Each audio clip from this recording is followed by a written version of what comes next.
रामराम भावांनो, संध्याकाळचे 6 वाजलेले आहेत आणि आज एका मंदिरात चाललो आहे. महादेवांचं मंदिर आहे, भरपूर जुनं मंदिर आहे. तर त्याबद्दल इतिहास पण तुम्हाला मी सांगाल, त्याची माहिती पण देईल मी तुम्हाला. आणि आपल्या जवळच आहे, घेडशॉपूरमध्येच आहे. तर आपण आता चाललो आहे आपल्या पॅन्थरवरती, दोघांना पण घेऊन चाललो आहे. मोठा ब्लॉग पण असेल, थोडंसंच असेल, कारण आता संध्याकाळ झालेली आहे. पण मंदिरात गेल्यावरती जेवढं दाखवता येईल, जेवढं सांगता येईल तेवढं मी सांगायचा प्रयत्न करीन. भेटूया आता आपण गाडीवर.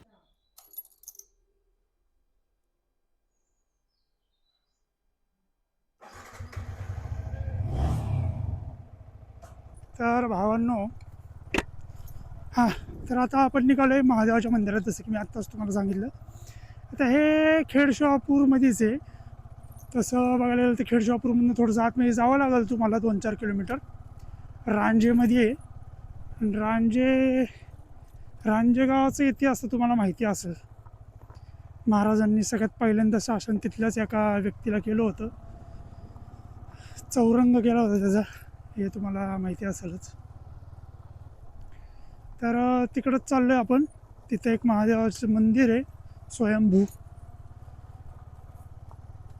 सूर्य अस्त व्हायला पण आलेले आहेत. आता ॲक्शन कॅमेराला तर आहे नाईट मोड, आपल्या मोबाईलला नाही आहे. बघूयात कसं काय होऊ शकतं, तसं करू. आणि आता ते पोराला पण लय दिवस झालं बाहेर नेलं नव्हतं कुठं. जायचं होतं लवकरच, पण थोडासा कामामुळं उशीर झालेला आहे. असं पण काय उशीर झालेला नाही, 15-20 मिनटात आपण पोचतो आहे. तर मी तुम्हाला आता हा माझ्या घरापासला रोड संपल्यावरती भेटतो, कारण तिथूनच तुम्हाला सांगावं लागेल की जायचं आहे कसं. असं काय त्यामध्ये मोठी गोष्ट नाही आहे. गुगल मॅपला टाकलं तरी येईल, आणि मी गुगल मॅपला लिंक पण देईल, आपलं गुगल मॅपची लिंक पण देईल डिस्क्रिप्शनमध्ये. तर तसं तुम्ही जाऊ शकताच. हे बघा, आता ही कमान लागते खेडशॉपूरमध्ये आल्यावर. हे कोंढणपूर फाटा आहे ना, तिथून पुढं आल्यावर कमान आहे. हा ब्रिज आहे, ब्रिजच्या खाली यावं लागेल तुम्हाला. आणि बघा कमराली, हे दर्गा आहे ना, त्या दर्गाच्या रोडला आहे. म्हणजे त्या रोडला नाही, त्या रोडनी पुढं जावं लागतं. तर असा आहे रोड तुम्हाला पुण्यात येत असाल तर तुम्हाला हायवेच आहे, सातारा हायवे. तो चांगला आहे, तो सगळ्यांना माहितीच असेल. तर ह्या रोडने जायचं आहे. अजून एक रोड आहे, कोंढणपूर फाटा, माहिती असेल तुम्हाला, तर ते तिथनं पण जाता येतं. जास्त काय फरक नाही आहे किलोमीटर्समध्ये. पण मी कासुर्डीतनं येतो आहे, त्यामुळं मला इकडनं सोपं पडतं आहे, त्यामुळे मी इकडनं चाललो आहे. दोन्ही रोड सेमच आहेत आणि चांगलेच आहेत, तसं काय फरक नाही. तुम्हाला जिथनं आवडेल तिथनं तुम्ही जावा. मी तुम्हाला ह्या साईडचा रोड दाखवतो आहे. तर मी हायवेवर नाही, हा आहे 4 किलोमीटर हां आतमध्ये. तसं प्रॉपर मला पण माहीत नाही, मी पण पहिल्यांदा चाललो आहे. म्हणजे गुगल मॅपवरती बघितलं आहे मी, 4 किलोमीटर आहे.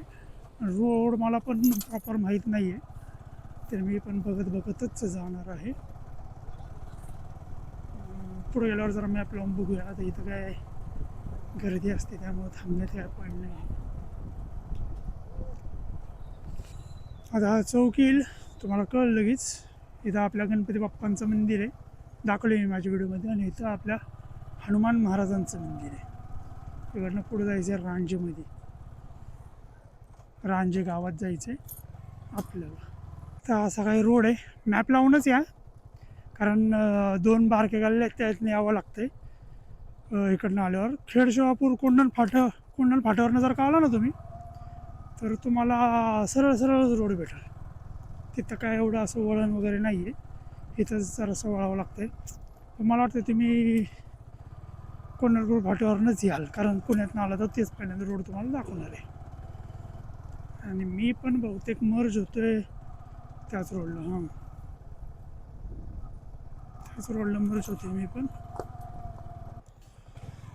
हां, तर तुम्हाला जसं मी बोललो, कोंढणपूर फाट्यावर नाही ना, ब्रिजच्या खाली उतराल, लेफ्ट टर्न घेऊन या सरळ इकडनं दर्ग्यापासून यायची काही गरज नाही.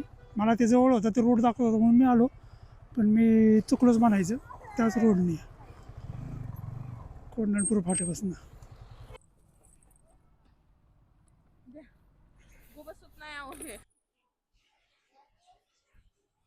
आता इथं या पोरांनी त्या ॲक्शन कॅमेराला हात लावला आणि त्याचा अँगल असा खाली गेला खालच्या साईडला. त्यामुळं इथून पुढचं सगळं मोठं व्लॉग हा असं झालेला म्हणजे टाकी दिसती बाईकची आणि हँडल दिसतोय, त्यामुळे मी पुढचं काही टाकलेलं नाही. मग मी तुम्हाला भेटलो डायरेक्ट मंदिरामध्ये, तिथे भेटूया आपण. रामराम भावांनो, आपण नेहमीच खेडशिवापूरच्या हायवेवरून ये जा करतो, पण या हायवेपासून अवघ्या 5 मिनिटाच्या अंतरावरती रांजी गावात एक असं गुप्तरत्न दडलेलं आहे ज्याची अनेकांना कल्पनाच नाहीये. हे आहे श्री रंजेश्वर महादेवांचं मंदिर. असं मानलं जाते की या मंदिराची स्थापना स्वतः पांडवांनी त्यांच्या अज्ञातवासात केली होती. तर भावांनो, हे आहे मंदिर महादेवांचं रांजेश्वर, रांजे गावातलं. तर असं एंट्रन्स आहे, इथं बसायला भरपूर जागा आहे. इथं पण जागा आहे, सभा मंडप आहे. इथं मागं रांजेकर वाडा आहे, म्हणजे रांजेकर जे असतील त्यांचा वाडा आहे हा. आणि हे लॉक आहे, पलीकडे पण मंदिर आहे, बहुतेक खालनं जायला रस्ता असणार आहे. हा रांजेकरांचा वाडा, तिथं एंट्रन्समध्ये पण ते पण बंद आहे. आता आम्ही तिघंजण आलेलो इथं. हा पण इथं पण मंदिर आहे इकडे. तर बाहेर बहुतेक हनुमान महाराजांचं मंदिर आहे हे. हनुमान महाराजांचं मंदिरात एंट्री केल्या गेल्या असं खाली मंदिर आहे ते. आणि मंदिरात एंट्री केल्या गेल्या पहिल्यांदाच आपल्याला हनुमान महाराजांचं दर्शन घ्यायला मिळतं. हे एंट्रन्स आहे. तुम्ही इथे आल्यावरती बघू शकता, इथलं हेमाडपंथी पद्धतीचं दगडी कोरीव काम आजही तसंच भक्कम उभा आहे. ते बघा समोर रांजेश्वर महादेव मंदिर, सगळं दगडी बांधकाम, सगळं जुनं बांधकाम आहे, पांडवकालीनच आहे मंदिर. आणि असं हे मंदिर आहे पुण्यापासून, म्हणजे तुम्ही जिथनं येतं तिथनं किती किलोमीटर, 21 किलोमीटर असेल.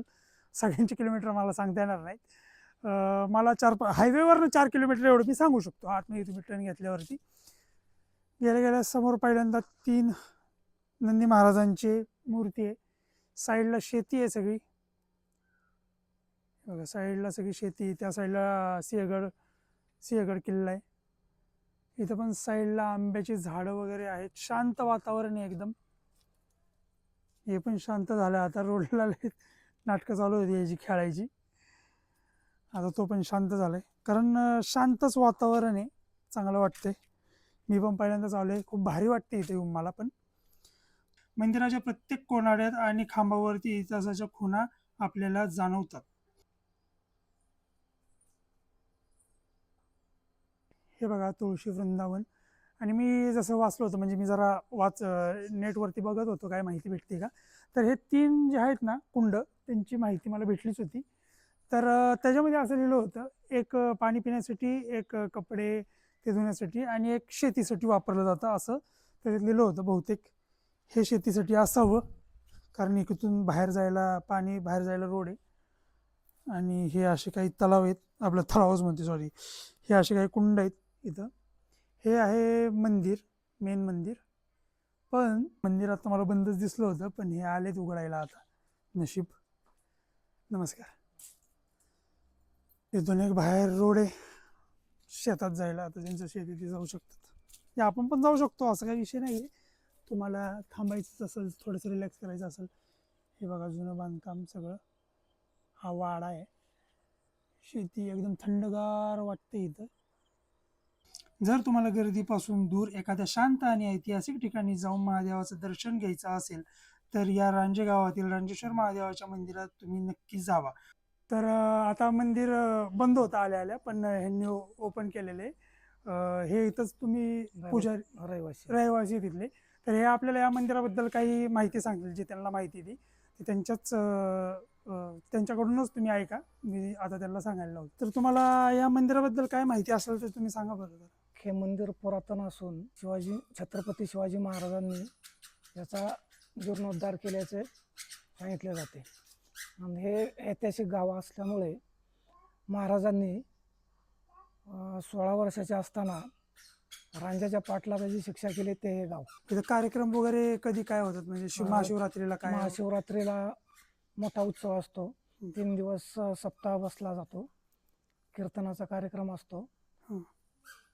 आणि एक त्रिपुरारी पौर्णिमेला सुद्धा एक कार्यक्रम असतो, म्हणजे जत्रा वगैरे भरती इथं. हो. आणि बांधकाम म्हणजे 300-400 वर्ष जुनं असेल हे मंदिर, पुरातन. हे स्वयंभू आहे का? स्वयंभू आहे ना. हो. आणि अजून एक ते तिथं जे आतमध्ये वाड आहे ते पण मंदिरच आहे का? हो मंदिर आहे ते लक्ष्मीनारायणाचं आहे मंदिर. लक्ष्मीनारायण मंदिर हा, म्हणजे लक्ष्मीनारायण पेशवेकालीन. पेशवेकालीन. हो आणि हे महादेवाचं मंदिर. हो मग आता इथं पुजारी वगैरे देखभाल पुजारी असतात.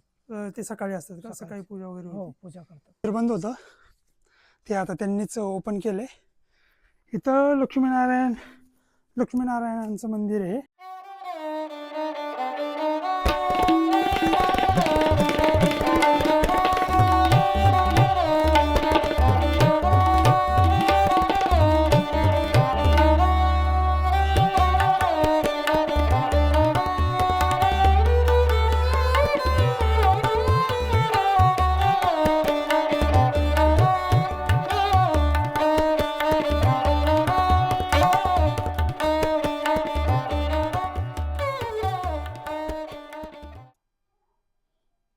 हे लक्ष्मीनारायण मंदिर जे आहे त्याच्या बॅक साईडला पण एक महादेवांची पिंड आहे. बघा तुम्हाला दिसती क्लिअर. बहुतेक जे लिहिलेलं आहे इतिहासामध्ये 5 पांडवांनी ते स्थापन केलेले बहुतेक हेच ते असू शकते पिंड. बहुतेक मला पण नक्की माहीत नाही आहे, ते तुम्ही शोधू शकता. ही पिंड आहे अशी. दर्शन घ्या.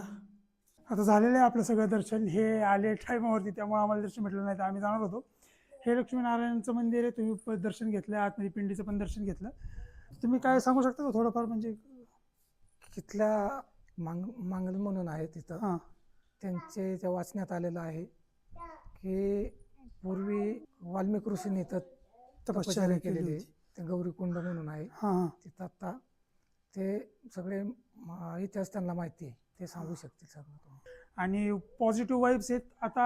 आणि गर्दी पण नसती म्हणजे तुम्हाला मेडिटेशन जप वगैरे करायचं असेल इथे येऊन बसू शकता. सकाळी संध्याकाळी मंदिर ओपन राहतं, दुपारचं बंद असतं मंदिर.